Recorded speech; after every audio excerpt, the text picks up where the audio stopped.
Hello, Internet. This is Ewan Spence and ESC Insight calling. Music to the left of me, music to the right. Here I am, stuck in the middle of Eurovision with you.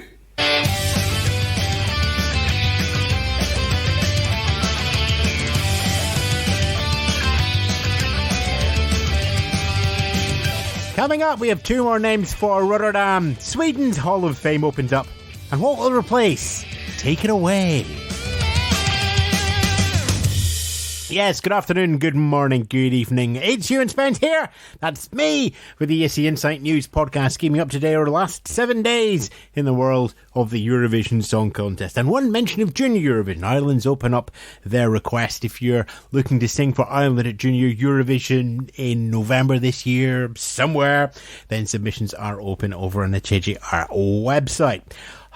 Big hiring news, then news about the show, then news about the results in the shows, and then news about the countries, and then we will have a little check of dates and diaries, and then we will be at the end of the podcast. That's actually the longer thing than the three things. Let's get started.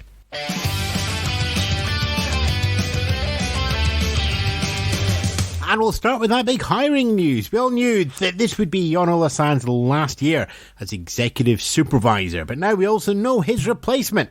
Announced as we went into the recording booth for this episode, taking over will be Sweden's Martin Österdahl. He's been on the reference group from 2012 to 2018 with his stints as executive producer at Malmo and Stockholm, both bringing him onto the reference group and acting as good calling cards on his CD with a mix of other shows as well. He's going to be taking over in the summer, so we will have our final take it away from Jon Ola when we get to Rotterdam. But in terms of the new catchphrase, the new man, what he like, what he doesn't like, well, all of that still to come over the next months and arguably years.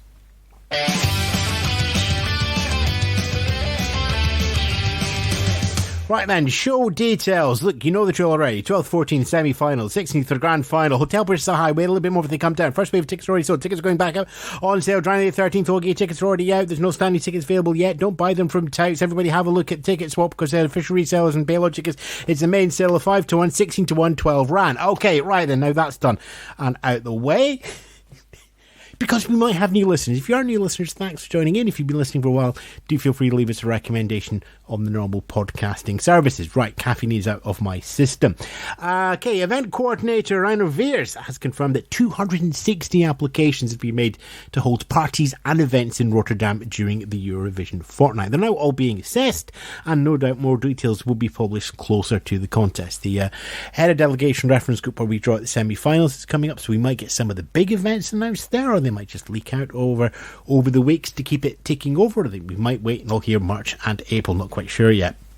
News about the show, but that's been coming out quite steadily as well. So we have a bit of detail about the grand finals flag parade. That's where they introduce the acts to those curious people who don't follow Eurovision Song Contest all year round. It's going to be featuring a performance by Peter Gabriel. Not that Peter Gabriel, DJ Peter Gabriel, the 15-year-old DJ and electronic music composer. He's been composing since he was 6 years old and is working on his piece for the flag parade at this year's Eurovision Song Contest alongside musical director Erik van Tien. It's another way that they're showing the youth of the Netherlands getting involved with the contest. Remember, they're hiring an orchestra as well to perform at some point too. Also getting involved, of course, the call went out from Avril Schross and NOS and NPO for groups and clubs and societies that wanted to become involved with the postcards. Now, they're going to need 41 of them.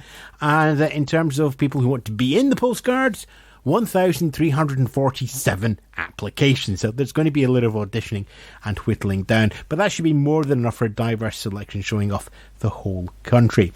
And in terms of the grand final, one piece of news invited along to the Saturday night spectacular by the organisers have been every single living performer who sung for the Netherlands are all going to get a seat at the grand final. No doubt there'll be some VT showing back previous entries from the Netherlands, acknowledging those who are no longer with us.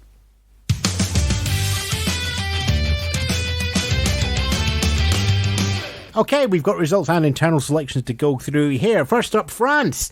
They're going for an internal selection this year. They went for the singer first. That's Tom Leeb, who was announced this week. The song is going to follow in due course. He has a strong presence on YouTube, both with his singing and also with his comedy double act. His debut album came out last year, and Eurovision will see him step out on stage as a leading man in his own right. He's done a lot of concert support tours as well, but now top of the ticket. As we know, North Macedonia was going for an internal selection, and we have a name now. Vasil Garvanliev will be singing his experience of the Eurovision circus, having been one of Tamara's backing singers on Proud last year. In terms of song style, who knows? He's got a wild variety of styles. He's been singing since he was young in some of the singing contests for children and teenagers. He's done some pop. He's done a whole bundle of opera. There's a lovely video of him on YouTube doing Don Giovanni, which you can dig out as well. We could be getting straight ahead pop or opera. We could be getting a genre smash. We don't know. Song details and the song itself are going to be released at a later date. In terms of national finals, 3 this week, but we're getting into February. It's going to carry on getting busier. Semi-final 2 in Lithuania. 6 acts qualifying through to the next round from there. Monique was winning the jury vote, and Christina Ure won the public vote. 12 ran. Slovenia had EMA Fresh going on. This is their newcomers contest, which guaranteed 2 slots at the full EMA happening later on in the season. Parvania Violet and Saska are winning through there. There's no word on who was the televote pick and who was the jury pick, but they will both be singing the same songs at EMA later on. 10 ran. Semi-final 2 in Norway as well for MGP continued with the double duel system. So we start with 4, they then do 2 head-to-heads. Winner of that go head-to-head. 1 will go forward. Winning through the 2 duels that are needed to get you through to the grand final was Ryan Alexander doing his best. I've got a Game of Thrones cosplay and I'm going to use it. There's a lot of slagger structure going on here. It's in a higher ground-esque styling. 4 ran.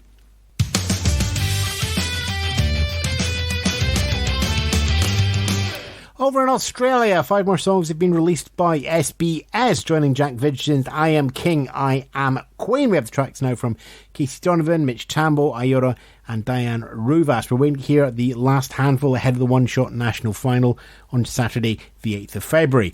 Watch out for the time zones on that one. It's something like 9:30 in the morning, but don't quote me on that one. Of course, it'll depend on what time zone you're in as well. But it'd be a nice Saturday morning show for us in Europe, and everybody in Australia finally gets a national final at a sensible time. Azerbaijan submissions are now open for the song to be going into the internal selection. The deadline is the 7th of February. We don't have any word yet on the artist or who the song is going to be written for. Belarus, 95 entries have been submitted to BTRC, and they're all looking to represent Belarus. This year, singers must hold a Belarusian passport or residency permit, so no Daz Samson, no Alexevs showing up there as well. There will be a closed audition to find the TV finalists. Czech Republic, voting now open on the 7 songs, and the 7 songs obviously are now available. You can vote on that through the Eurovision.tv app. Voting will close Sunday the 2nd of February, and it will be realised on Monday the 3rd. Do note that there are juries in this mix as well, so it's not 100% televote through your smartphones.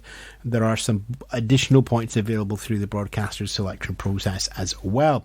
Denmark have also announced their artists going through 3 semi-finals, but these are taking place on the radio. Yay! It's the Eurovision Song Contest in some parts.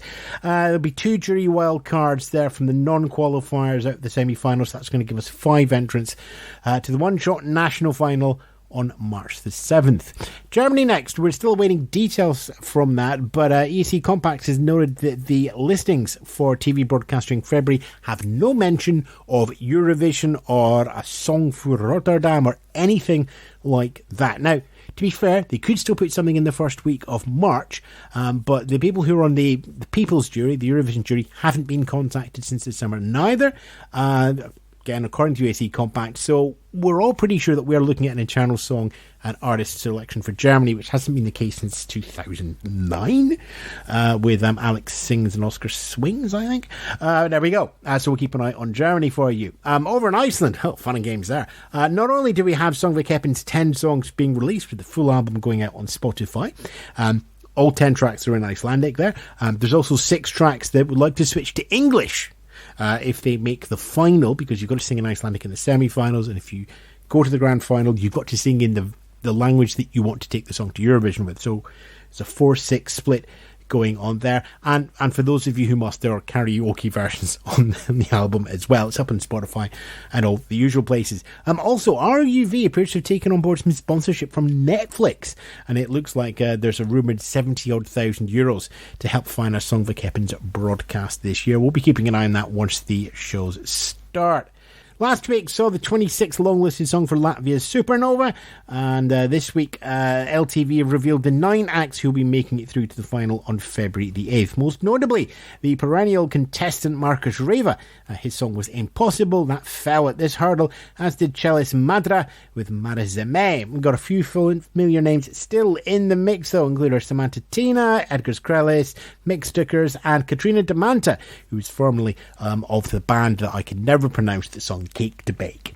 9 finalists in all, 26 on the long list, so the maths gives us 17 fell. Norway, it keeps on going. We've had semi-final 2, so now we get the reveal of the semi-final artist 3. On Monday, we've got Alexandru, Christian Hussoy, Sigubba, and Thomas Lush, all in the mix. Sigubba have done 2 national final runs already and never actually made it through, so we're keeping a close eye on there this weekend to see if they go through the double duel system. We'll also have Akuvi singing the song that's going direct to the final this week as well. 5 semi-finals, 5 direct, 10 going through. Poland, more details on their national selection, which is following the same format as they used to select their song for Eurovision 2019, and why not, they did find a winner. There's going to be 3 semi-finals, 2nd of Feb, 9th of Feb and the 16th of Feb, 1 qualifier from each show.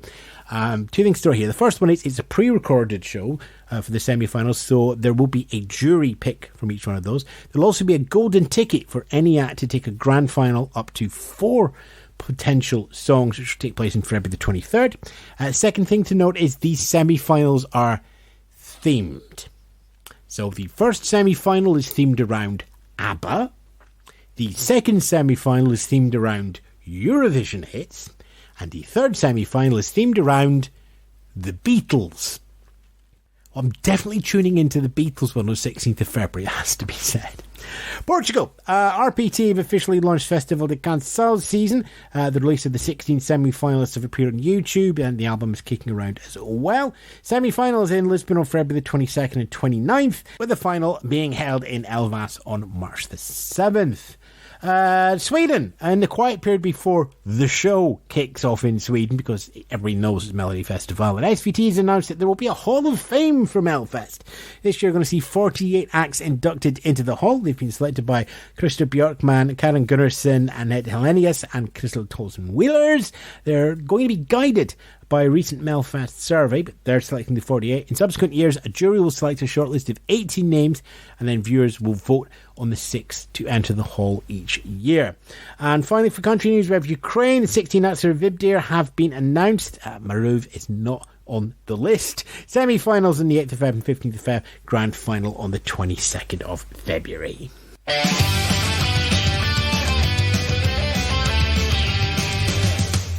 Right, as always, keep an eye on Twitter and Facebook as we bring up a couple of our older articles for you to read as they become relevant at this point in the national final season. Remember, we also have a preview of the weekend's action going out on Friday in the AC Insight newsletter. We'll have the exact date and times on the website, but if you signed up to the newsletter, you'll get all the details there as well. Now, Friday is going to be Naparty Pa through in Glasgow at Committee Room number 9 from 8 p.m. Tickets are available online.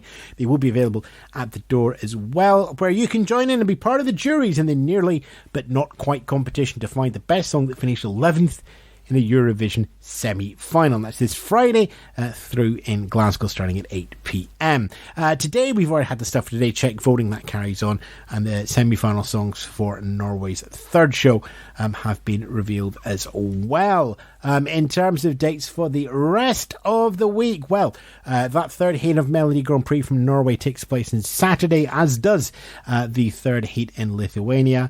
Malta's show keeps carrying on with Malta X Factor. We're starting to get the numbers numbers fiddle down, but still a little bit expansive. So as we get closer, we'll zero in and see some of the more likely names going through. Looking ahead to next week, Tuesday will be the semi-final allocation draw. That's on the 28th, where we'll know who's in semi-final 1, top and bottom half, and who's in semi-final 2, top and bottom half as well. And then all the delegations can start making their planning for their travel arrangements and hotel bookings.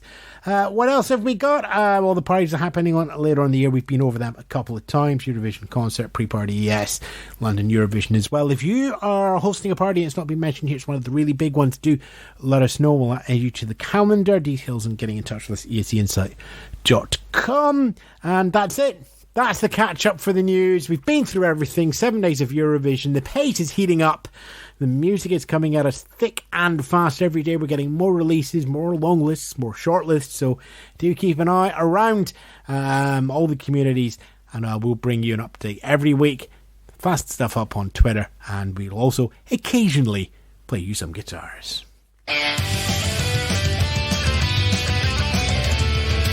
The ESC Insight News podcast this week was hosted by Ewan Spence, written by Ewan Spence and Samantha Ross.